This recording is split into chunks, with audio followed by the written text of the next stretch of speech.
Sorry, I lost track of time. One more down from C, which would be B. That was not on purpose.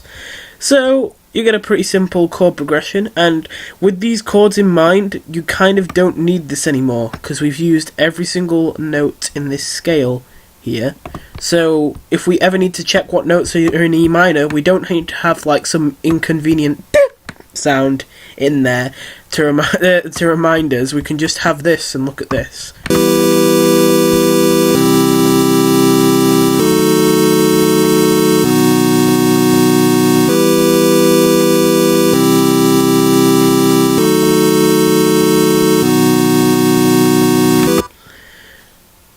Okay, so that's nice, but it's kind of repetitive. And this thing is only 4 bars long. Now, you don't have to follow this rule as an absolute, you cannot break this. But generally, you would want your chords and your melodies and all that to be 8 bars long. That seems to be the best amount to use. There's exceptions, but almost always it's 8 bars. So, we want to make 8 bars. Now, usually I wouldn't do this in my own music, but say you're either a little lazy or you're not very confident with chords and you're struggling to find good ones, what you can do is you can just take the chords that you've already made and you can press Ctrl C to copy them, move over and press Ctrl V. Now, they might not go into place straight away, you can just drag them around. I should have explained in better detail. There's some tools up here, and I just switched to the select tool, which is pretty simple. You click and drag and it makes a box and everything inside it is grabbed.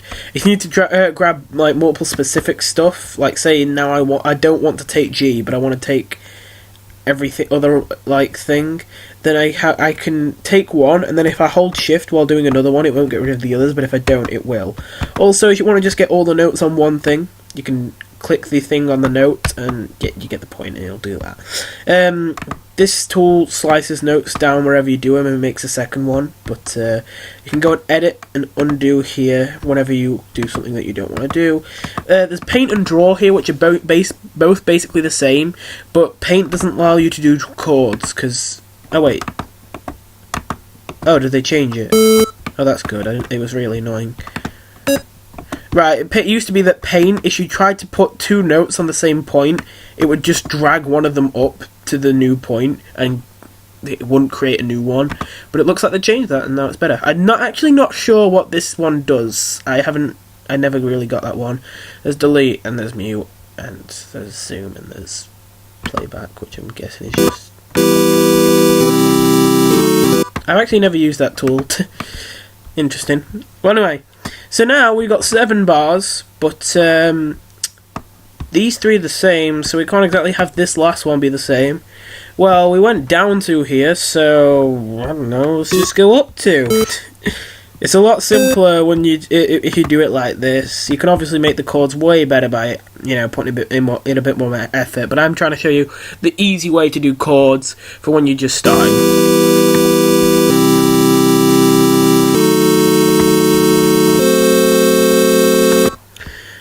Now, that didn't sound very nice, so let's move that top note up just 1 and see how that sounds. Oh, sorry, it's supposed to be D sharp. That didn't sound nice either, so let's move this up. Now, that sounds nice, so we'll keep it. You could also do sevenths, and I'm not going to do it here because I don't think it would fit, and also it's probably going to be a bit more, like, I don't know, difficult to make them sound right. But seventh chords are pretty simple. These are I call these triads, but you can also call these fifths because they go to the 1, 2, 3, 4, 5th note. So sevenths just go to the 7th note, and you get a bigger chord of 4 notes. But this is not usually a good idea, because if you're wondering what makes a chord sound bad, usually it's having notes close to each other. And while this doesn't look like it has notes close to each other, technically this D sharp is right next to E. Even though it's the E on the bottom, it is right next to it. so that makes a bad sound. And if you drag it down, it goes down to Z, and now it's right next to B. So you cannot make a 7th note without putting a note next to another note, which makes it sound bad usually, but it doesn't always make it sound bad, and in the right combinations, in the right context, it sounds really, really nice.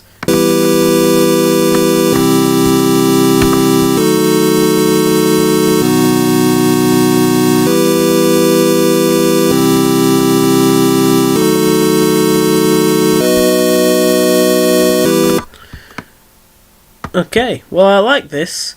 Let me start doing some more stuff. But I don't really want this in the way.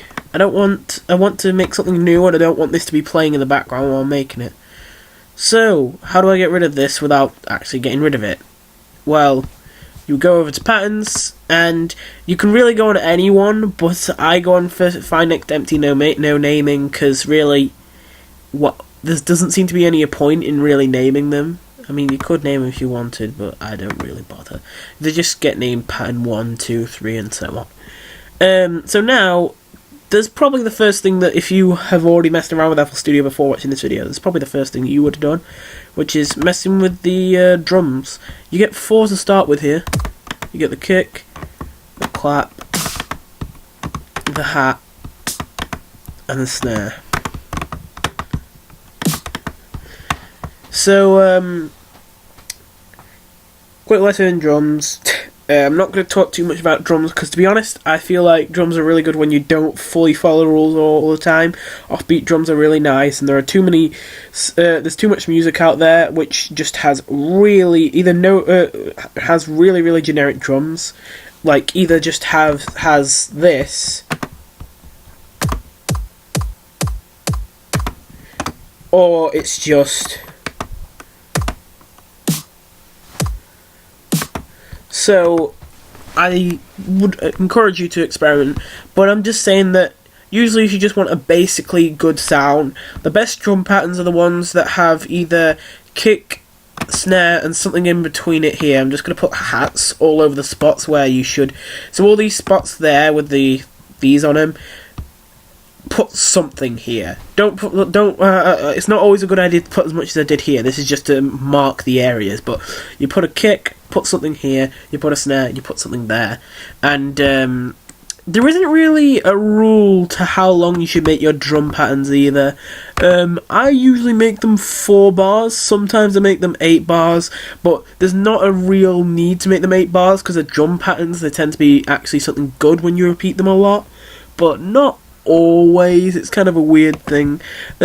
The only other way I'd say you could do drum patterns is it tends to make your snare seem less powerful, because it's no longer being played like with a whole load of build up. You know, you got kind of 2 bars of build up to this snare here, and here it only has 1 bar. But another way you could do it, if you wanted some faster beat, you can go like that. But if you want a faster beat and you want more, but you also want more space between each one, you can also just change the tempo, which is automatically at 130, which is a pretty average tempo. A drum and bass tempo would be somewhere between, I think if I remember right, is anywhere between like 160 and 190. I think that's about the area, so...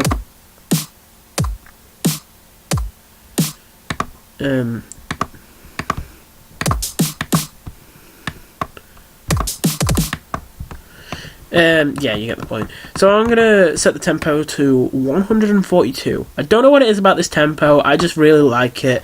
I've used it quite a lot. It just seems like a very nice tempo, where it's just a little bit fast, so it's like, not like, it feels like it's a bit lively, but it's not so fast that it feels like it's done for a stylistic reason, like, you know, because it's usually not done, it's just because I like it as a tempo. I don't want it to seem like, oh, this is faster than usual, oh, why is he doing this?